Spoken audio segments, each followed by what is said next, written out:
Coach, comment faire pour avoir le ventre plat? Coach, comment faire pour avoir les abdos? Coach, je veux perdre mon gros ventre. Coach, je n'en peux plus. Coach, coach, coach.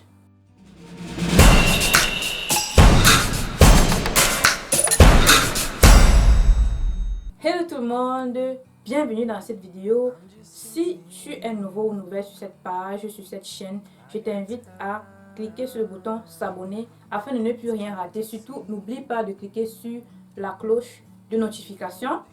Je suis Richie, je suis diététicienne et coach sportif en Allemagne. J'accompagne des personnes qui veulent perdre du poids, des personnes qui veulent retrouver le plaisir de s'alimenter sainement. J'accompagne des sportifs, j'accompagne des femmes allaitantes, des femmes enceintes, j'accompagne des personnes âgées, les enfants, j'accompagne toute catégorie de personnes et surtout en passant par une alimentation saine, équilibrée et aussi la thérapie des jus de légumes, des plantes, des fruits à propriété curative. Je vis en Allemagne et voilà. Donc, aujourd'hui, je vais vous donner mes secrets. 6 secrets pour avoir le ventre plat. 6 secrets pour avoir les abdos.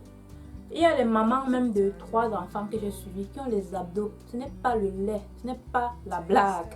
Elles ont les abdos. Tout ça pourquoi? Parce qu'elles ont respecté les conseils, elles ont respecté les consignes, elles ont été consistantes. Voilà. La première astuce que je veux comme ça te donner pour avoir un ventre plat, c'est dans l'alimentation. Qu'est-ce que tu mets dans ton plat? Est-ce que tu consommes les aliments riches en gras? Est-ce que tu consommes les aliments riches en sucre? Est-ce que tu consommes trop des aliments qui sont transformés, des aliments qui sont, n'est-ce pas, déjà préparés, que tu vas, les take and go, les fix and finish, comme on dit en allemand, fix and finish, take to go. Donc, il faut regarder ce que tu mets dans ton plat. Donc, éviter ou alors voir, réduire la consommation maximale des aliments riches en amidon, des aliments riches en gluten. Le gluten, c'est quoi? C'est une substance qu'on va retrouver dans certains produits, dans certains aliments, qui donne cet aspect assez solide à l'aliment. Je vais prendre l'exemple du pain blanc. Le pain blanc, par exemple, la mie du pain blanc, vous voyez, c'est assez solide.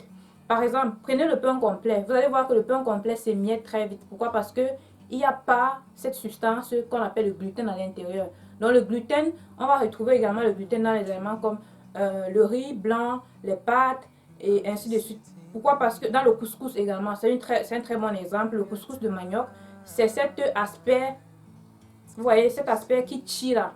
C'est en fait le gluten. Et ce gluten là, c'est une substance qui produit beaucoup de sucre dans l'organisme. Donc quand vous consommez ça constamment, votre organisme va aussi libérer trop d'insuline. Et plus l'insuline est libérée, plus vous allez stocker les sucres et ça va sortir au niveau du ventre. Donc réduire la consommation des aliments qui sont riches en amidon, en gluten, des farines, trop de farines complexes. Vous voyez? Donc ça c'était la première astuce. Deuxième astuce, c'est rajouter plus de légumes et de fruits à votre alimentation. Ça va vous aider à nettoyer l'organisme, à décoller certaines substances comme le gluten et favoriser, n'est-ce pas, la perte de poids, favoriser la perte du gras, surtout au niveau du ventre. Troisième astuce, c'est de regarder la qualité de ton sommeil. Si tu n'as pas regardé les vidéos précédentes, j'ai parlé de l'influence du manque de sommeil sur la prise de poids. Donc, si tu es quelqu'un qui dort mal, si tu dors moins de 6 heures de temps, moins de 5 heures de temps, alors là, sache que tu auras des difficultés à perdre du ventre, tu auras des difficultés à perdre la masse grasse, la masse abdominale. Moi, je dors en moyenne entre 7 et 9 heures de temps parce que je dors beaucoup. Et lorsqu'on dort beaucoup, on favorise le repos de l'organisme et on a tendance à ne pas trop grignoter en fait.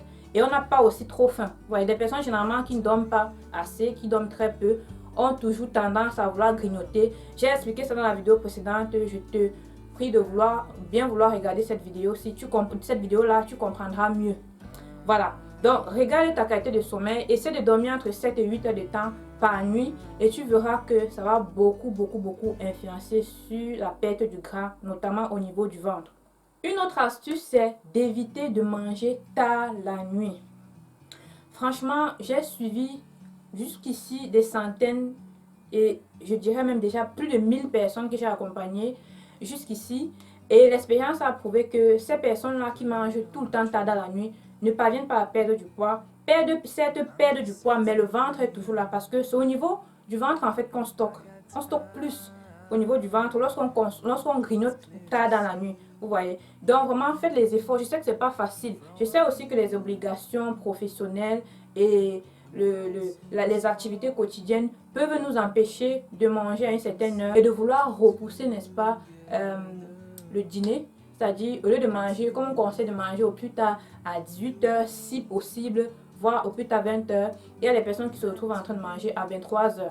Et le pire dans ça, c'est que vous vous retrouvez en train de manger à 23h. Quoi, par exemple? Vous allez manger un aliment qui est riche en amidon, vous allez manger beaucoup de féculents, vous allez manger la viande rouge qui va, n'est-ce pas, prendre le temps d'être digérée.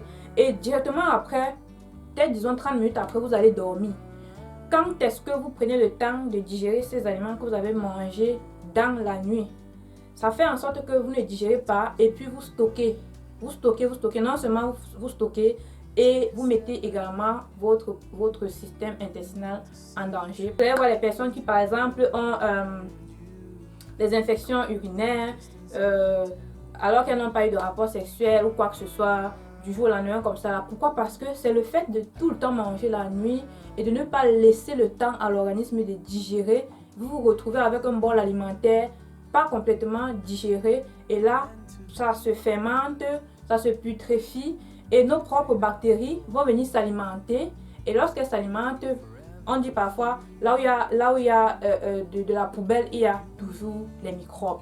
Donc, voilà un peu comment ça se manifeste. Donc, regarde ta façon de manger. Essaie d'être discipliné sur les heures de nourriture. Mange au plus tard à 20h, sachant que tu manges ce qui est léger, ce qui ne demande pas trop de temps à être digéré à cet instant-là. Et là, tu pourras dormir 1 heure, 2 heures de temps après. Mange une salade, pourquoi pas le soir. Mange, je sais pas, quelques fruits. Et puis après, 1 heure de temps, 2 heures de temps après, tu pourras dormir. Voilà. Une autre astuce, c'est que tu dois faire le sport 3 à 4 fois par semaine. Je sais qu'il y a des personnes qui détestent le sport. Il y a des personnes qui me disent, ah coach, est-ce que je peux pas perdre le poids sans faire le sport là? Parce que franchement, le sport là, moi, je me vois pas moi en train de faire le sport là. Donc, certes, 70% de processus de perte de poids est canalisé dans l'alimentation et 30% dans le sport. Mais le sport vous permet, si vous voulez avoir les abdos, il faut mettre votre sac là où vous pouvez accrocher. Vous ne pouvez pas vouloir avoir envie des abdos et vous misez uniquement sur l'alimentation. Ça ne marche pas. Ça ne marche pas. Si vous voulez les abdos, vous devez travailler. Vous devez travailler. No pain, no gain. Si vous voulez les abdos, vous devez travailler. Vous voyez? Si vous voulez avoir un ventre plat, c'est possible de le faire sans le sport ou alors en faisant juste le sport de façon très très rare et tout ça. Mais si vous voulez avoir les abdos, parce que beaucoup de personnes me disent, coach, comment faire pour avoir les abdos comme toi, ainsi de suite. Moi, je travaille dur. Je travaille dur. Et ça fait mal. Ah oui, ça fait mal. Donc, si vous êtes prêt à avoir mal, sachez que vous allez avoir les abdos. Ce n'est pas du tout compliqué. L'un des secrets que je donne généralement dans les programmes de coaching, c'est la consommation des jus de légumes. Je vous assure, vous buvez les jus de légumes constamment, vous dégonflez en fait. Vous dégonflez. Voilà les secrets que je vous donne. Vous dégonflez. Ce n'est pas difficile, hein. Il y a des moments où quand je mange, je me rends compte que j'ai un peu trop décalé. Cette semaine, j'ai trop mangé un peu, pas contrôlé là. Voilà, il faut revenir très rapidement sur les bonnes habitudes. Je fais un truc comme 2-3 jours de jeûne au jus de légumes. Mais je vous assure, mon ventre revient. Mes abdos reviennent. Donc, ça c'est l'un des secrets.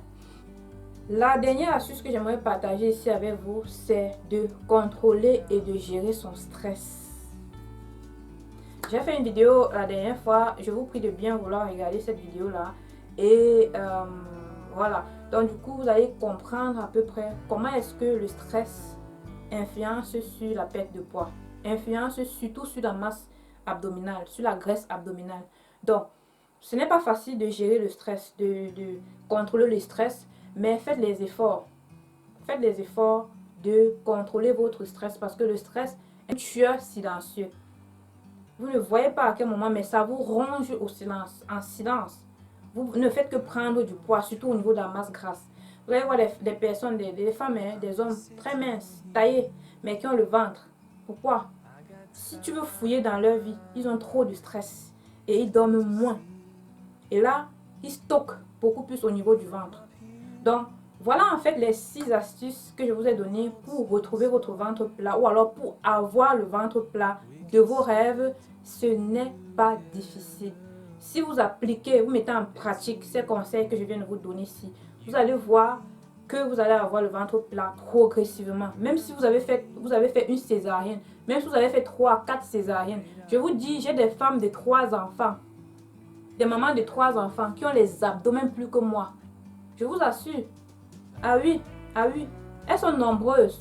Donc, vraiment, c'est juste question de volonté et question de consistance. Surtout la consistance, parce que beaucoup de personnes vont commencer 1 semaine, 2 semaines et puis vont lâcher. Non, c'est sur le long terme. Si vous voulez avoir des résultats significatifs, vous devez également aller sur le long terme. Ok?